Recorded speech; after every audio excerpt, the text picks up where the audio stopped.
están? Dios les bendiga. Me da mucha alegría poder compartirles un mensaje en este momento, en este tiempo en su presencia. Esperamos que podamos aprender tanto ustedes como nosotros. El título que he elegido para esta enseñanza del día de hoy se llama Luchando contra la individualidad. Y para eso les invito a que vamos a orar y a presentar este tiempo en manos de Dios. Señor, en esta hora te damos gracias por la oportunidad que nos das de poder aprender de ti. Te pedimos que tu Espíritu Santo nos hable, nos guíe, nos ministre y que podamos aplicar todo lo que aprendamos a nuestra vida, Señor. Te damos pues muchas gracias en el nombre de Jesús. Amén. Bueno, les invito a que abran sus Biblias en Filipenses capítulo 2, versículos 1 al 11. Filipenses capítulo 2, versículos 1 al 11. Es la carta de Pablo a los Filipenses. Está después de Efesios en el Nuevo Testamento. Entonces vamos a buscar todos Filipenses capítulo 2, versículos 1 al 11. Voy a leerlo entonces para todos. Por tanto, si hay alguna consolación en Cristo, si algún consuelo de amor, si alguna comunión del Espíritu, si algún afecto entrañable, si alguna misericordia, completad mi gozo sintiendo lo mismo, teniendo el mismo amor, unánimes, sintiendo una misma cosa. Nada hagáis por contienda o por vanagloria, antes bien con humildad, estimando cada uno a los demás como superiores a él mismo. No mirando cada uno por lo suyo propio, sino cada cual también por lo de otros. Haya pues en vosotros este sentir que hubo también en Cristo Jesús, versículo 6, el cual siendo en forma de Dios no estimó el ser igual a Dios como cosa a que aferrarse, sino que se despojó a sí mismo tomando forma de siervo, hecho semejante a los hombres, y estando en la condición de hombre se humilló a sí mismo, haciéndose obediente hasta la muerte y muerte de cruz. Versículo 9, por lo cual Dios también le exaltó hasta lo sumo, y le dio un nombre que es sobre todo nombre, para que en el nombre de Jesús se doble toda rodilla de los que están en los cielos y en la tierra y debajo de la tierra, y toda lengua confiese que Jesucristo es el Señor para gloria de Dios Padre. Amén. Bueno, vamos a empezar a analizar un poco el texto de los Filipenses mirando el contexto. Este contexto es que Filipenses fue la primera iglesia que Pablo fundó en Europa, en el principio de su segundo viaje misionero hacia el año 51 después de Cristo. Y esto lo podemos encontrar en Hechos 16, cuando Lidia, que era una de las que se convirtió al Señor, que era de Filipos, y cuando el carcelero de Filipos. Lucas fue el primer pastor durante aproximadamente 6 años que estuvo allí en la iglesia de Filipenses. Recordemos que Lucas era médico y al parecer allí era el lugar donde él podía practicar todo lo de la medicina.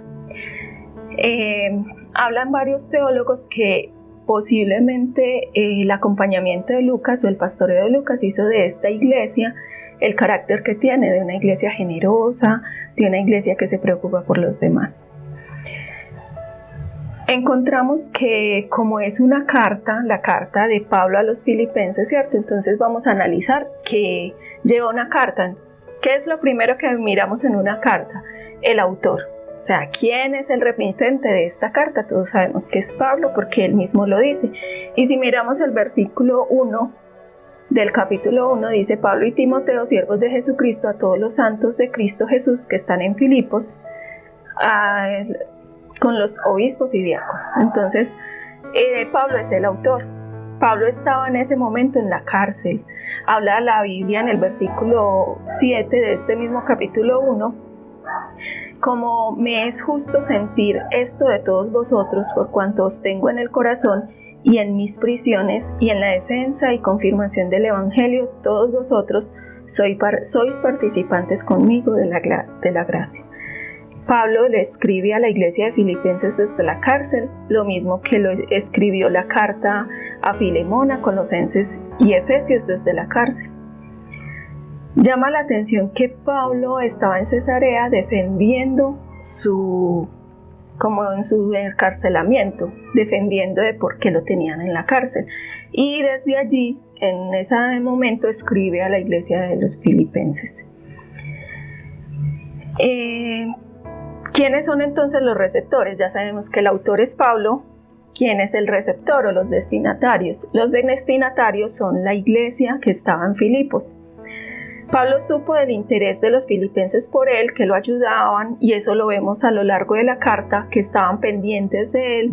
Entonces le escribe esta carta contándole de sus prisiones, diciendo que el avance del evangelio se hacía aún desde la cárcel, que en ese momento Cristo estaba siendo proclamado y que a pesar de su confinamiento, que él estaba en prisión, él sabía que él iba a tener una liberación, fuera hacia la muerte o que fuera liberado físicamente.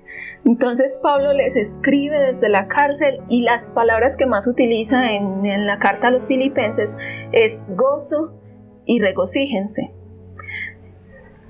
Y eso llama la atención porque Pablo está en prisión. No es normal decir gócense y regocíjense desde la cárcel. Bueno, entonces ya vimos el autor, Pablo, los destinatarios, la iglesia en Filipenses, y el mensaje. El mensaje principal que reúne toda esta carta tiene inicialmente el mensaje es para los cristianos, todos los que ya conocen el evangelio. Se evidencia un cambio en el mensaje a la iglesia de Filipenses con relación a las otras cartas, porque se dice que Pablo amaba mucho a la iglesia de Filipenses por sus características, ¿cierto? Entonces el mensaje de Pablo hacia la iglesia de Filipenses era una iglesia que él se preocupaba bastante por él y que les agradecía enormemente todo el acompañamiento que le hacían. La palabra gozo y regocijo que se utiliza en esta carta no la enfoca en una emoción superflua, o sea, una emoción pasajera, sino que, como dijéramos, ay no, yo estoy feliz, contenta y tengo gozo, el que yo tenía, ¿cierto? Pero cuando se presenta una situación difícil, ay, ya no tengo gozo. No, es que es la situación, que tan difícil, que no es a este gozo al que hace referencia Pablo. Pablo habla de ese gozo que podemos sentir en medio de las dificultades, ese gozo que no viene de nosotros, que no es una emoción física, sino que es un gozo que viene de Cristo directamente, y es Él quien hace que nosotros sintamos gozo, y es Él el que permite que nosotros podamos gozarnos en medio de cualquier situación que se presente. Este es el mensaje, y por eso Pablo invita a los filipenses a tener el mismo sentir que tuvo Cristo, y eso es lo que vamos a analizar a partir de este momento en nuestro texto de Filipenses capítulo 2 versículos 1 al 11. Yo lo he organizado en 3 puntos, resaltado en 3 puntos, y el primer punto es invitación a la humildad para la unidad, y esto lo encontramos en los versículos 1 al 4. Entonces podemos ver en el primer versículo que hay algunas palabras que Pablo está diciendo. Por tanto, si hay alguna consolación, consuelo de amor, comunión del Espíritu, afecto entrañable, misericordia, está diciendo Pablo. O sea, que en nosotros o en la iglesia de Filipos sí debía de haber eso, que era consolación, consuelo de amor, comunión del Espíritu, afecto entrañable, misericordia. Eso completaba el gozo de él, ¿cierto? Si hay algo de eso entre ustedes, completen mi gozo. ¿Y cómo completan el gozo de Pablo? Él continúa diciendo en el versículo 2, completan mi gozo. ¿Cómo completamos el gozo de Pablo? ¿Cómo la iglesia de Filipenses completaba el gozo de Pablo en ese momento? Sintiendo lo mismo, una característica de una iglesia que tenía gozo, sintiendo lo mismo, teniendo el mismo amor, unánimes, sintiendo una misma cosa. Nada a hacer por contienda o por vanagloria, hacer las cosas con humildad, estimar a los demás como superiores a uno mismo, no mirar cada uno por lo suyo propio, y mirar cada quien por lo de otros. Esto es lo que está diciendo Pablo, de cómo completar el gozo que él sentía en ese momento de parte del Señor. Cuando miramos este texto vemos realmente lo que debería ser, o sea, los principios bíblicos de lo que debería de ser la unidad en una iglesia. Y leyendo este libro, si de pronto a alguno le interesa y más adelante conseguirlo, se llama El otro Cristo español, de Joana Mackay. Este escritor peruano le hace un análisis súper bueno a cómo somos nosotros los latinoamericanos, cómo somos los suramericanos. Hace un análisis psicológico y sociológico de cómo somos nosotros y qué es lo que nosotros recibimos de los españoles, esa herencia que nos dejaron los españoles. Y él dice que somos personas con una intensa individualidad, que en el fondo de cada persona, de un verdadero hijo de Iberia, dice él, se siente rey, se siente único, se siente un ser aparte, un ser divinamente escogido para una misión. Tiene un gran sentido de individualidad, mostrando un irrefrenable deseo de obtener poder sobre los demás. Se ve tal arrogancia que es difícil que el ser suramericano se sorprenda. No es bueno elogiando a los demás porque dentro de sí piensa, yo lo puedo hacer mejor. Esto es una característica de los suramericanos. Además, predomina la pasión sobre la razón. Y este escritor dice, la mayoría de los desastres de la raza ibérica, dice el autor, no han sido el resultado de un sereno razonar, sino que han sido el producto de un impulso volcánico engendrado por la explosión repentina de un sentimiento dominante. En pocas palabras está diciendo, nosotros nos dejamos llevar por las emociones y no razonamos fácilmente. Y si nos ponemos a mirar, es cierto, en muchas oportunidades nosotros nos dejamos llevar más por las emociones. Y es esa emoción la que lleva a tener control sobre nuestro individualismo y sobre nuestro egoísmo. En este análisis vemos que es normal entre nosotros el cuidado individual sobre el cuidado comunitario. Si yo estoy bien, si yo me siento bien, si yo ya estoy estable, entonces ahí sí me preocupo por a ver quién necesita de lo que a mí me sobra. Pero la verdad es que la palabra de Dios nos invita a hacer algo diferente, no a que pensemos en nosotros primero. Miremos las palabras de Pablo, cómo completamos el gozo. Entonces será sintiendo lo mismo, teniendo el mismo amor, unánime, sintiendo una misma cosa, nada hacer por contienda o por vanagloria, hacer las cosas con humildad, ver a los demás como superiores a nosotros mismos, no mirar cada uno por lo suyo propio, sino que mirar por lo de los otros. Ahí es donde este primer punto lo he llamado la invitación a la humildad para la unidad. No podemos ser unidos si no nos menguamos nosotros individualmente. Pablo nos habla e invita a no ser individualistas, a mirar por los demás, a pensar en los demás y no mirar por lo suyo propio. Y en esta invitación abre toda esta puerta para que nosotros podamos ver lo que me lleva al segundo punto. Y es el mejor ejemplo de humildad. Y eso lo encontramos en los versículos 5 al 8. Entonces dice, haya pues en vosotros este sentir que hubo también en Cristo Jesús. Entonces, ¿qué hizo Cristo Jesús para que nosotros debiéramos imitarlo? Sentir lo mismo. Pablo está diciendo, haya pues en vosotros este mismo sentir que hubo también en Cristo Jesús. Y vamos a mirar poco a poco qué es lo que hizo Cristo, que nos da el mejor ejemplo de humildad, el mejor ejemplo de entrega hacia el otro. Y miramos en el versículo 6, el cual, siendo en forma de Dios, no estimó el ser igual a Dios como cosa a que aferrarse. Entonces, no estimó el ser igual a Dios como cosa a que aferrarse. Él podía haber dicho, no, es que yo soy Dios, ¿cómo me va a poner a rebajarme a bajar allá donde los humanos? No estimó el ser igual a Dios.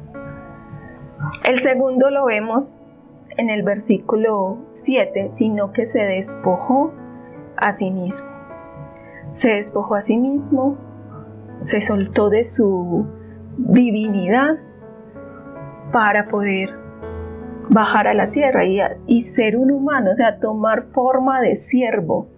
Y esa forma de siervo no es, si yo llegué con plata, oro, tengo todas las comodidades y desde acá voy a mandar. Ni siquiera llegó con un caballo, no tenía ni dónde recostarse. Tomó forma de siervo. Se humilló a sí mismo, haciéndose obediente hasta la muerte. Y es esa humildad de Jesús la que Pablo quiere que nosotros sigamos y que caigamos en cuenta. ¿Ustedes quieren tener unidad? Completen mi gozo haciendo esto, pero además les doy el mejor ejemplo. ¿Quién lo hizo? Y fue Jesús. Este texto se ha conocido entre los teólogos como un himno cristocéntrico. Aquí Pablo expone a los filipenses no solo el mejor ejemplo de amor y entrega, sino de humildad. El despojarse de sí mismo es el mejor ejemplo para vivir en humildad. Jesús se entregó, se humilló, todo lo evidente de su entrega fue de que dejó de ser él mismo por amor a nosotros. Aquí vemos que como en toda la Biblia, Dios quiere que tengamos unos principios bíblicos muy diferentes a lo que el mundo quiere. ¿Qué es lo que el mundo busca? Individuos. ¿Qué es lo que la sociedad necesita? Personas, grupos, iglesias transformadas, que piensen en los demás. Nosotros podemos hacer muchas cosas individualmente para elogiarnos y para lograr, es que yo soy muy generosa. Es que mire cuántos mercados recogí yo. Pero si lo hacemos en grupo, no se reconoce el individualismo. No hay una persona a quien llamar la atención y decir, uy, no, es que tal persona lo hizo. No, se dice, si es el caso de la iglesia de Manuel Castilla, entonces allí no hay individuos. Estamos acostumbrados a que los logros sean individuales, a que los éxitos sean individuales. Esto es lo que invita al mundo, pero lo que Dios nos invita es a que no pensemos individualmente. Que si nosotros queremos tener unidad, debemos dejar de lado mi yo, mi individualismo y ser uno con los demás. En este caso con la iglesia. Porque Pablo le está escribiendo a una iglesia. Le está diciendo, tengan un mismo sentir. ¿Y cuál es ese sentir? El que hubo también en Cristo Jesús. Este mismo libro de Juana Mackay escribe ya al final de su libro acerca del protestantismo en América Latina. Entonces él al principio dice, así somos los suramericanos, así somos, así pensamos, así nos comunicamos, así somos, nos relacionamos individualmente. Pero así es el protestantismo y por eso se reconoció el protestantismo, no como una religión. Y dice en su libro, el protestantismo es esencialmente la tentativa de contrarrestar esa tendencia a la corrupción y la degradación que ataca a toda religión institucional. Es la revuelta de la religión genuina contra su secularización. Es el retorno a la sencillez y pureza originales. Dentro de este mismo libro hay otro autor, él menciona otro autor que dice acerca del protestantismo, dice, es un redescubrimiento de la religión como fe, como relación entre persona a persona, cuyo vivir se basa no en mandamientos y códigos, sino en el poder de Dios y que reconoce en Jesucristo al Señor de los cielos y la tierra. Juana Mackay está haciendo una relación en que la Iglesia Católica venía de un ejercicio monárquico, o sea, donde arriba está el Papa, jerárquico, donde arriba está el Papa, después siguen los obispos, después siguen tales y tales y tales, y se levanta el protestantismo a raíz de Hechos cuando dice todas las cosas las tenían en común, y viene y dice es que el protestantismo empieza a ser reconocido como volver a esos principios bíblicos de sencillez y pureza, donde no son individuales, son tú a tú, somos personas, cada uno con cada uno, donde nos interesamos el uno por el otro. Ese es el protestantismo que llegó a Sudamérica y que fue reconocido después, al cual nosotros debemos devolver. Y la invitación de Pablo sigue siendo vigente hoy para la iglesia. Pensemos entonces acerca de esto, de esta invitación que le hace Pablo a los filipenses. Dice: haya pues en vosotros este mismo sentir que hubo en Cristo Jesús. Entonces le dice: no estimó el ser igual a Dios como cosa a que aferrarse. Yo pensaría en este momento, ¿a qué nos estamos aferrando? ¿A qué te estás aferrando en estos momentos para darle valor a tu vida? ¿A lo que tienes? ¿A los estudios? ¿A los logros? ¿A lo que digas? ¿A lo que muestres? Si uno mira Facebook, todo el mundo quiere mostrar y mostrar y mostrar. ¿A qué nos estamos aferrando que no somos capaces de desestimarlo? Como decir, no, esto no es valioso para mí. Se despojó de sí mismo. Se despojó. ¿De qué nos tenemos que despojar? ¿De qué tenemos en estos momentos para poder vivir en unidad? ¿Qué debemos de despojarnos? ¿De mi opinión? ¿De mi razonamiento? ¿O de mi forma de hacerlo? Tomó forma de siervo.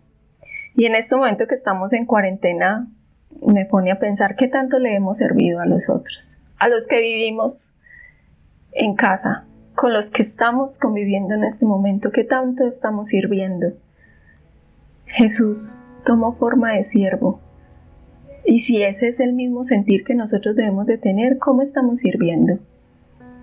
Y pensamos que el servicio es solamente ir a la iglesia, dirigir la alabanza, enseñar a los niños, dar la bienvenida atrás, hacer el aseo, qué sé yo, muchas cosas en la iglesia. Eso no es solamente servir. Servir también es arreglar cocina, servir también es arreglar casa sin renegar. No, es que yo ya lo hice, yo ya lo hice por la noche, ahora no voy a arreglar cocina, todos los días yo. ¿Cómo estamos sirviendo? Se humilló a sí mismo, haciéndose obediente hasta la muerte. ¿En qué crees que te falta obediencia? Jesús se humilló para obedecer a su Padre. ¿Nosotros en qué necesitamos humillarnos para obedecer a nuestro Padre? Y murió en una cruz. Es que Pablo dice que no solo se humilló haciéndose obediente hasta la muerte, sino que dice, y muerte de cruz. Todos hemos escuchado que la muerte en cruz en ese tiempo era la humillación más grande que podía existir. Era no reconocer a un ser humano como humano. Era menos que humano, era un gusano, o sea, era alguien que no valía, era un vil y menospreciado. Y si miramos eso, dice Jesús en Isaías. Muchos de nosotros buscamos reconocimiento y ser escuchados. No somos capaces de humillarnos y decir, no, es que mi valor como persona no está por lo que yo diga, o por lo mucho que hable fuerte, o por lo bien que me exprese. Y eso es lo normal que nosotros buscamos, y por eso los psicólogos hablan de la autoestima. Es que hay que darle al niño seguridad y hay que darle autoestima, que sepa quién es y muchos de nosotros entonces luchamos con la autoestima, que es que no valgo nada, es que claro, yo me siento menos y el complejo de inferioridad. Pero aquí Pablo está diciendo, Jesús no busca la autoestima en nosotros, Jesús busca la diosestima. ¿Y qué es la diosestima? Hay una frase que un amigo me lo dio hace muchos años. Él ya está muerto. Y él me escribió en una tarjeta, me decía, Natalie, no eres más porque te ensalcen, ni menos porque te vituperen. Lo que eres ante Dios, eso eres. Esa es la diosestima. Encontrar mi valor como persona en lo que soy en Dios. Soy tanto y valgo tanto para Dios que dio su vida por mí en la cruz del Calvario. Se hizo obediente, se humilló y se fue obediente hasta la muerte y muerte de cruz. Eso es lo que yo valgo como persona. No lo que diga fulanito, peranito, sutanito, no. Lo que Dios diga de mí, eso es lo importante. Por lo que Dios valora de nosotros, Él es quien da valor a nuestra vida y asimismo nosotros debemos hacerlo con los demás. Valorar al otro por lo que Dios hizo en él, por lo que Dios hizo en mí, no por lo que la otra persona es o haga o deje de hacer. Y esto nos lleva al tercer punto. Recordemos que el primer punto es la invitación a una humildad para la unidad, a tener humildad para la unidad. El segundo punto, el mejor ejemplo de humildad para la unidad. Y el tercer punto es la invitación a humillarnos ante Él y adorar. Y miramos los versículos 9 al 11, dice: por lo cual Dios también le exaltó hasta lo sumo y le dio un nombre que es sobre todo nombre, para que en el nombre de Jesús se doble toda rodilla de los que están en los cielos y en la tierra y debajo de la tierra, y toda lengua confiese que Jesucristo es el Señor, para gloria de Dios Padre. Y esa es la invitación en este momento, ahí donde estás. Dios lo exaltó. Dios exaltó a Jesús y dice que toda rodilla se dobla. Se dobla toda rodilla de los que están en los cielos y en la tierra y debajo de la tierra. Y toda lengua confiese que Jesús es el Señor. Con estos textos te invito a que te humilles ante nuestro Dios y le hables. Y le digas en este momento, reconociendo aquello que debes aceptar, mejorar y someter a Dios para poder ser mejor persona en comunidad y vivir en unidad. ¿Qué es aquello que no te permite avanzar? Algo que pasa conmigo es que yo debo de reconocer que soy muy controladora, muy mandona, entonces quiero que las cosas se hagan a mi manera. Y allá deben de estar diciendo, ay, sí, eso sí es verdad, ay, no, Natalia es muy mandona. Y yo reconozco eso y todos los días le digo, Señor, ayúdame.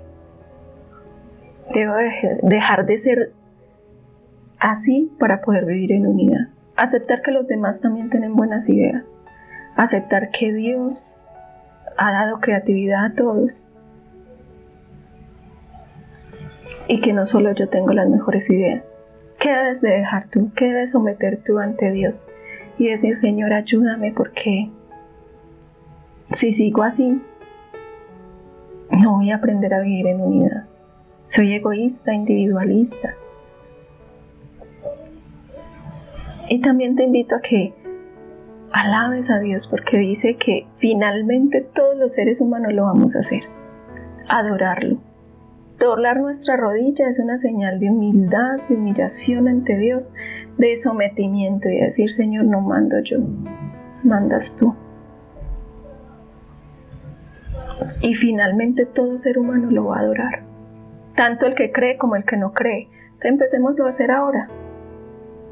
Para mí la adoración a Dios o la existencia de Dios es como, yo le decía una vez a un ateo, cuando empezó a existir la gravedad, muchas personas dijeron, no, es que yo no creo en la gravedad. Eso que descubrieron, eso es mentira, que la manzana cayó de un árbol y desde ahí empezó a creer, a nacer la idea de que existía la gravedad. La gravedad existe. Pero hay personas que pueden decir, no creo en la gravedad, pero vaya, tírese del último piso del coltejero a ver si la gravedad no existe porque usted no crea. Igual va a caer. Es lo mismo con Dios. Porque una persona diga que Dios no existe, no quiere decir que Dios no exista. Y este texto dice, Dios también lo exaltó hasta lo sumo y le dio un nombre sobre todo nombre, para que en el nombre de Jesús se doble toda rodilla. Todos nos vamos a doblar ante Él, el que cree como el que no cree. ¿Y por qué no mejor hacerlo ahora? Reconocer que lo necesitamos y que Él es nuestro Dios, nuestro Padre. Doblegar nuestro espíritu, nuestro orgullo delante de Él y poder decir: Señor, aquí estoy. Alabarlo, reconocerlo como nuestro único y suficiente Salvador. Te invito a que en este momento ores.